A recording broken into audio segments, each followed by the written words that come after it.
টিফিনে নতুন নতুন রেসিপি বানিয়ে পাঠাতে হচ্ছে। এর মধ্যে ডিম, দুধ, চিনি, সুজি, ময়দা, ঘি, ঘি মানে গাওয়া ঘি, সব রকম দিয়ে এটা মিক্সড বানালাম। গুলে নিলাম, গোলা বলে না, গুলে নিলাম। তারপরে এটাকে কড়ার মধ্যে ভাজলাম, ভেজে যে টিফিন যাচ্ছে। আরও খাওয়ার তো আলাদা খায়, ম্যাগি খাওয়ার লোক, আর এই টিফিনের জন্য এগুলি বানিয়ে দিচ্ছি। ওই এক একদিন রুটি ডেলি ডেলি কি ভালো লাগে, এখন গরম পড়েছে। আর বেশি ঘিও তো খাওয়ানো যাবে, যে পরোটা খাওয়াবো, তেল খাওয়াবো, আবার ভুঁড়ি হয়ে যায়, স্কুল থেকে মানা করে ভুঁড়িটা নেমে যায়। তখন স্বাস্থ্য ভালো হয়ে গেলে আবার ভুঁড়ি হয়ে গেলে এখন বল টল খেলতে পারবে না, এই জন্য ভুঁড়িয়ে তো হতে পারবে না। এই যে অল্প অল্প খাওয়ার দিই, ছেলে শরীর ভারী হয়ে যায় বলে খাওয়ার দিই না, অল্প অল্প খাওয়ার দিই।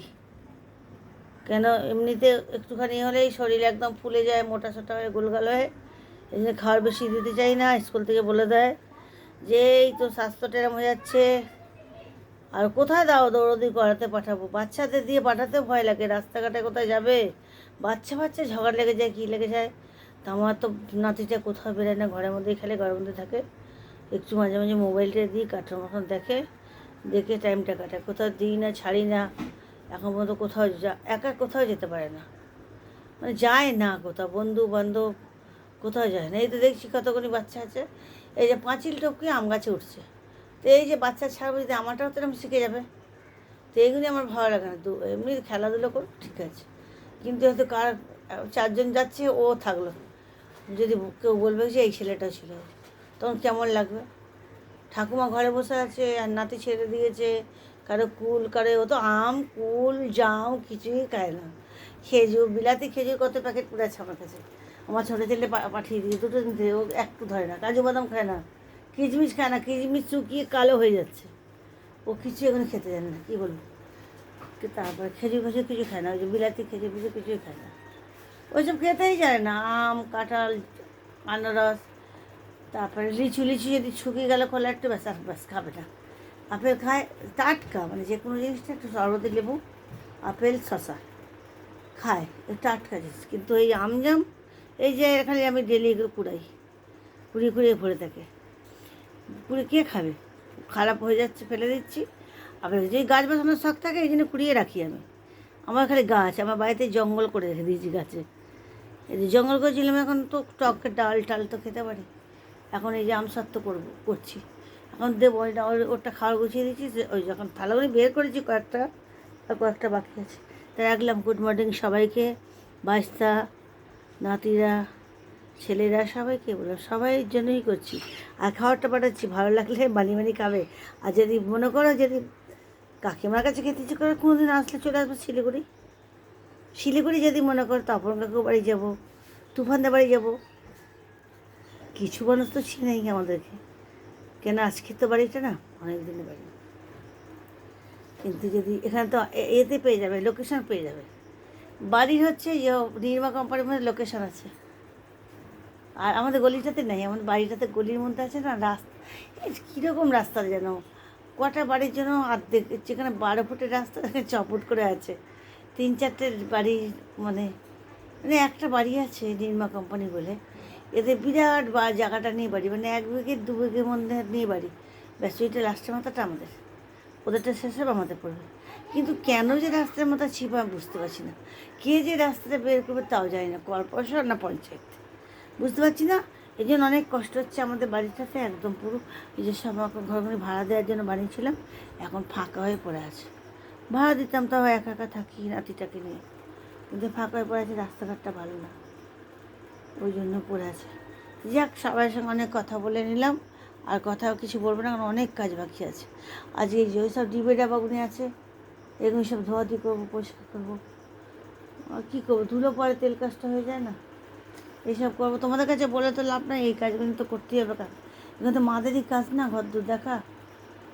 মাদের তো আর বাপের বাড়ি নাই, বাবা মা ছিল, মরে গেছে, শ্বশুরও মরে গেছে, তাই শ্বশুরবাড়িতে জমিটা পড়ে আছে, বাড়ি পড়ে আছে, ঘর বন্ধ হয়ে পড়ে আছে। এখন আমরা না গেলে ভাগ হবে না। ওরা বলেছে, বায়না করেছিল, ভাগ করে দাও। ওর মরে গেছে যেই অমনি ভাগ করে দাও। এ আবার কোন দেশের নিয়ম আছে, থাক, ভাগ করতে যাই না। তাই আছে শ্বশুরবাড়ি। আর বাপের বাড়ি তো আমার দিদি বলেছে বাবা কী রেখে গেছে এই কথা বলে, কিন্তু বাবার দেশ আছে আর মায়েরও বাপের বাড়ি আছে। বুঝতে পারছি না যে মার বাড়ি থেকে কি টাকাটা দিয়ে গেলো। আমার তো মনে হয় মা আসলো আমার কাছে বলে বাড়ি যাই ঘর উঠবে, কি মায়ের নাতিরা টাকা দিয়ে দিয়েছে জমিটার জন্য সেটা বুঝতে পারছি না।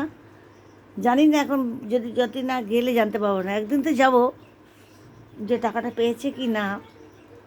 জমিটা মা বলে গেছিলো জমি আছে মার বাগে। মার তো ভাই ছিল না, মারা খালি বোন। তো একজনের ঘরে একটা ছেলে ছিল, আর মার ঘরে আছে, আর আরেকজনের ঘরে মেয়ে ছিল। কিন্তু মামাবাড়ির জমিটা ভাগ দেয়নি নাকি, মামা মানে কি মাদের খুঁড়তো জানতো তো জমিটা আছে নাকি তাও জানতে পারছি না। আর কি মার কোনো অন্য যে বোনের ছেলে ছিল তারা কি নাতিটা সেই ঘর থেকে নাতিটা টাকা দিয়ে গেছে নাকি বুঝতে পারছি না। আর দিদি তো কিছু বলবে না, না জানলে ঠিক বলবে না। এখন ছেলেটাও কিছু বলছে না, মামাবাড়ি যেতে পারছি না। মামাবাড়ি গেলে তাহলে বুঝতে পারবো। ঠিক আছে, আমি রাখলাম। তোমাদের কথার মধ্যে আমার মামার বাড়ির কথাও বলে দিলাম।